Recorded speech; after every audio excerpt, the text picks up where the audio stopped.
Hi, Educator Barnes here, and today I would like to talk to you about this novel, Warriors Don't Cry, by Melba Pattillo Bills. Melba was one of the Little Rock Nine who integrated Central High School after the landmark Brown versus the Board of Education case. This particular version I have here is the Young Reader abridged version. Abridged means it's not the full text, but regardless of whether you choose the abridged version or the unabridged version, the full text, both versions have difficult parts. But the difficult parts are important because it highlights a time in our history when students of color had the right to go to an integrated school, but it was difficult for them to go to school and learn like the other students. And our students today need to know what these students went through just for them to have the type of education they currently have. And even though our education system has come a long way, we still have a ways to go. And it's important to know all the different points in history of what's happened so far, so we can appreciate the people who have come before us and fought for us, but also to know how much more we need to go and why we need to stay in this fight. The one thing I like about this book is it includes pictures, so I'll show you a few. So this is a picture of Central High.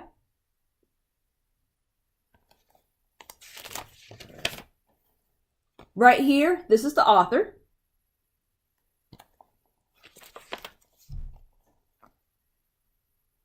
Here are a few more pictures.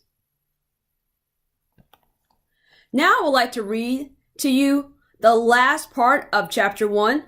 Hopefully hearing a little bit of the text and the difficulty Melba and her family faced during this time period will encourage you to pick up this book and check it out. With the passage of time, I became increasingly aware of how all the adults around me were living with constant fear and apprehension. It felt as though we always had a white foot pressed against the back of our necks. I was feeling more and more vulnerable as I watched them continually struggle to solve the mystery of what white folks suspected of them.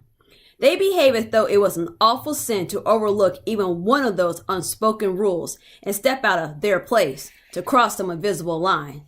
And yet, lots of discussions in my household were about how to cross that line, when to cross that line, and who could cross that invisible line without getting hurt. There were so many times when I felt shame and all the hope drained from my soul as I watched the adults in my family kowtow to white people. Whenever we shopped at the grocery store, they behaved as though they were worried about something. The grocer, tall, skinny Mr. Whalen, with his Adam's apple sticking out above the collar, his fish belly blue white skin, and oversized fingernails, was the white man I saw most often. At least twice a week, I would accompany one or more of the adults in my family to a store. Mr. Whalen's store was one of my favorite places because going there was sometimes like going to a neighborhood party. Mostly our people shopped there, although a few whites from a nearby neighborhood came there too. There was sawdust on the floor, and the air was filled with the aroma of spices, fruits, onions, nuts, and potatoes. Maybe it was the festive colors and the sounds that reminded me of a party. Early one Friday evening, when the store was crowded, our entire family went in for a shopping spree. We had Mama's teaching check, Daddy's railroad check, and the money Grandma India had earned from her work as a maid. It was one of those times when we all felt joy and peace and lots of hope. I looked forward to the bill paying because the grocer sometimes rewarded Conrad and me with sugar daddy suckers after the grown-ups handed over the money. Grandma was the first to look over Mr. Whalen's bill. Her forehead wrinkled. She mumbled and handed it to Daddy. He looked it over. By the time Mother examined the bill, all their faces were grim. They quickly moved Conrad and me with them to a corner of the store.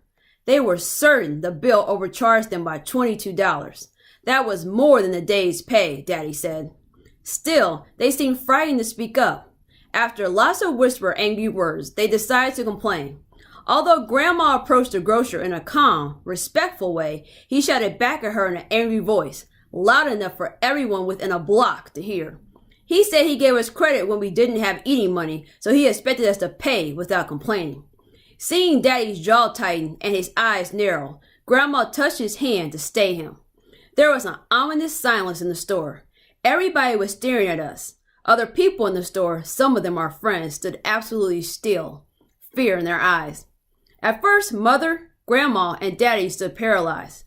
Then Mother took a deep breath, stepped forward, and said in a commanding voice, "Even when we're being overcharged? You just watch your mouth, or you'll all be eating beans next month." The grocer was shaking his fist at Mother Lois. There was a fire in Daddy's eyes, but once again Grandma looked at him and he backed down. The three of them cowered like children before a chastising parent. There was a long moment of complete silence. All at once, Grandma started to pull dollars out of her purse, and Daddy did the same. Together, they paid the full amount. Mama quickly shoved Conrad and me out the door. "We make do with what was in our cupboards for the next few days," Daddy said. "We wouldn't be going to that store anymore." On the way home, Grandma fussed and fumed, saying she was fed up with buying day-old bread and slightly rotting meat for 1.5 times the price fresh food was sold to white folks. I couldn't stop wondering why Mama, Grandma, and Daddy couldn't talk back to that white man. Daddy was a tall man, over 6'4", with broad shoulders and big muscles in his arms. He could toss me in the air and catch me or hoist me over the fence with ease. Until that moment, I had thought he could take on the world if he had to protect me. But watching him kowtow to the grocer made me know it wasn't so. It frightened me and made me think a lot about how, if I got into trouble with white people, the folks I counted on most in my life for protection couldn't help me at all.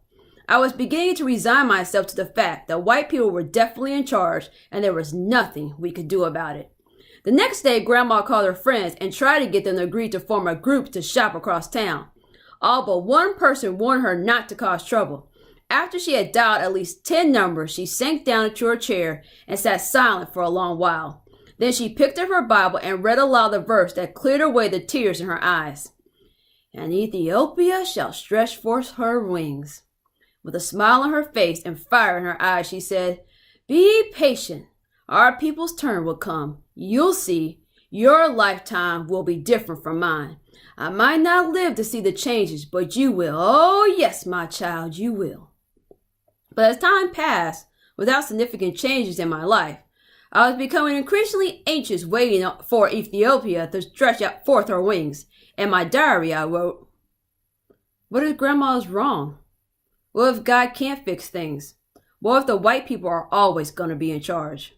God, now please give me some sign you are there and you're going to do something to change my life. Please hurry. Melba Patillo, age 8, a Sunday school student." So that was the last part of Chapter 1 of Warriors Don't Cry by Melba Patillo Bills. I highly suggest you read this book. This was an important time in our history, and I love the transparency and the vivid language she uses to describe the situations that she faced. Until next time.